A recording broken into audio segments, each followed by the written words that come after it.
हाँ जी। जी महाराज जी, स्वामी प्रसाद मौर्य के बयान को लेकर आपकी क्या प्रतिक्रिया है? नहीं, स्वामी प्रसाद जी तो बहुत सारे बयान देते रहते हैं। किस बयान की चर्चा कर रहे हैं? अभी उन्होंने एक बयान दिया, बद्रीनाथ धाम मंदिर जो बौद्ध मठ था, बौद्ध मंदिर था, ऐसा उन्होंने एक हाँ, आज सवेरे से कई लोग हमको जी इस बारे में पूछ रहे हैं जी कि स्वामी प्रसाद मौर्य जी ने कहा है कि बद्रीनाथ जी का जो धाम है, मंदिर है, वो बौद्ध तीर्थ को समाप्त करके उसके ऊपर बनाया गया है। 8वीं शताब्दी तक वहाँ पर बौद्ध तीर्थ था। तो हम स्वामी प्रसाद जी मौर्य जी को टेलीफोन लगवाए थे। स्वामी प्रसाद जी का जो नंबर है इंटरनेट पर उपलब्ध, उस नंबर पर किसी व्यक्ति ने फ़ोन उठाया, बताया गया कि उनको बात कराइए। तो उन्होंने कहा कि अभी ऊपर हैं, जब नीचे आएंगे तब बात हम लोग करा पाएंगे।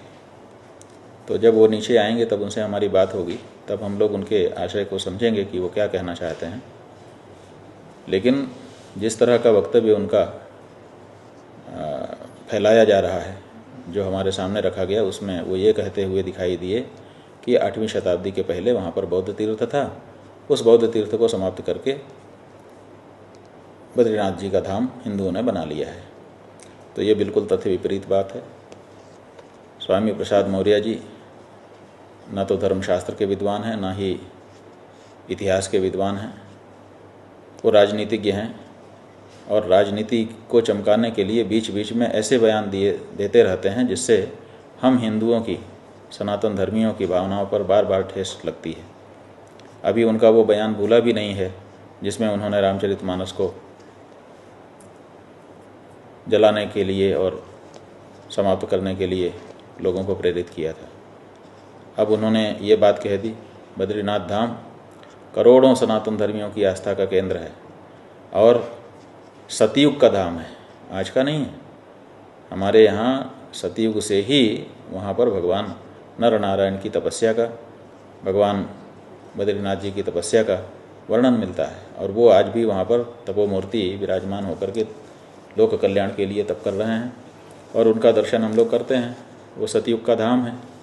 अब उस सतयुग से जो धाम वहाँ पर निरंतर चला आ रहा है, उस धाम के बारे में कह रहे हैं कि 8वीं शताब्दी में वहाँ पर बौद्ध तीर्थ था।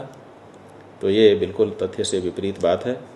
हम स्वामी प्रसाद मौर्य जी से ये कहना चाहते हैं कि आपके पास जो भी इस बारे में प्रमाण हैं, वो प्रमाण सामने रखिए ताकि प्रमाण पर विचार हो जाए।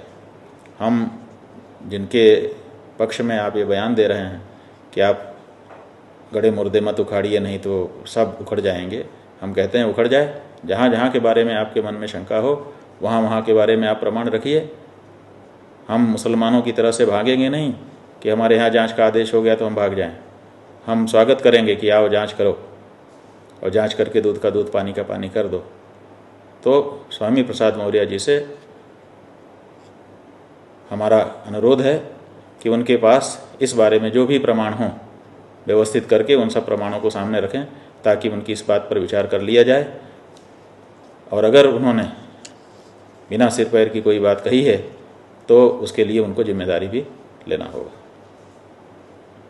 ऐसा नहीं है कि आप राजनीति में कुछ भी बोल करके चले जाओ। राजनीतिज्ञों को भी अपने बोले गए वचनों पर जिम्मेदार होने का, जवाबदेह होने का अवसर आ गया है। आप किसी की भी भावना को कभी भी छेड़ देते हो, कुछ भी कह देते हो। हम सनातन धर्मियों ने किसी के स्थान को बलपूर्वक स्वीकार नहीं किया है। हम अपना स्थान अपने स्वयं से बनाते हैं और अपने देवता को तब वहाँ पर विराजमान करते हैं जब वो स्थान हमारा होता है। कब्जा करके वहाँ पर अपना झंडा फहरा देना, ये हमारी नीति कभी रही ही नहीं है। इसलिए स्वामी प्रसाद मौर्य के इस बयान पर घोर आपत्ति करते हुए उनका हम आह्वान करते हैं कि वे पूरे प्रमाणों के सहित पटल पर आएँ ताकि दूध का दूध और पानी का पानी हो सके। अन्यथा अपने इस बयान के लिए सार्वजनिक रूप से भूल स्वीकार करें और आगे इस तरह के बयान नहीं दूंगा, ये बात कहें।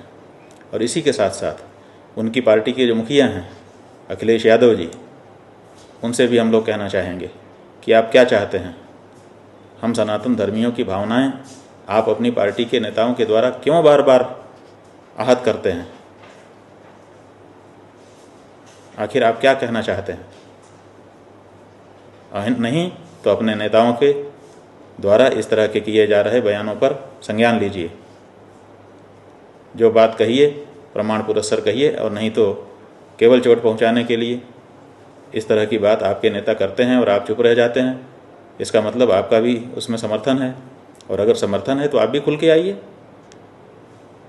बैठिए, आपके जितने विद्वान हैं, आपके जितने इतिहासविद हैं, सबको बुलाइए, हम लोग भी अपने विद्वानों को लेकर के बैठते हैं, हो जाए चर्चा, क्यों विलंब हो। लेकिन इस तरह की बातें उखाड़ करके हम सनातन धर्मियों की आस्था का जो केंद्र है, उस केंद्र के बारे में हमारी मांग को कमज़ोर आप करें, ये हमको बिल्कुल स्वीकार नहीं है। और क्या है जी? दूसरा क्वेश्चन कही तो बद्रीनाथ धाम की पौराणिक कथा और आध्यात्मिकता वो कथा और आध्यात्मिकता तो है ही है, करोड़ों लोग वहाँ जा रहे हैं, सब जानते हैं बद्रीनाथ धाम का महात्म्य। ये महात्म्य कहने का समय नहीं है, ये तो वहाँ पर जो कौए आकर के बीट कर रहे हैं, उस बीट को धो करके पोंछ करके साफ कर देने का समय है। इसलिए महात्म्य सबको विदित है। वहाँ पर करोड़ों लोग, लाखों लोग हर साल कष्ट सह करके ऐसे ही नहीं आ रहे हैं, उस धाम के महात्म्य को समझते हैं लोग, इसलिए हम अभी महात्म्य बताने की इच्छा नहीं कर रहे हैं। मंदिर का इतिहास और मंदिर का इतिहास बहुत पुराना है, समय समय पर उसका जीर्णोद्धार हुआ है। वर्तमान में जो मंदिर वहाँ पर विराजमान है, उसका उद्धार भगवान शंकराचार्य जी के द्वारा हुआ है, ये इतिहास है। और वो भी जैसा कि हम लोग परंपरा से सुनते चले आए हैं कि भगवान शंकराचार्य जी ने अपनी माता के गहनों के पैसे से उस मंदिर का निर्माण किया है। तो वो बहुत पवित्र स्थान है, सामान्य स्थान नहीं। ठीक है, अभी तो मुख्य बात देखिए यही है कि स्वामी प्रसाद मौर्य जी अगर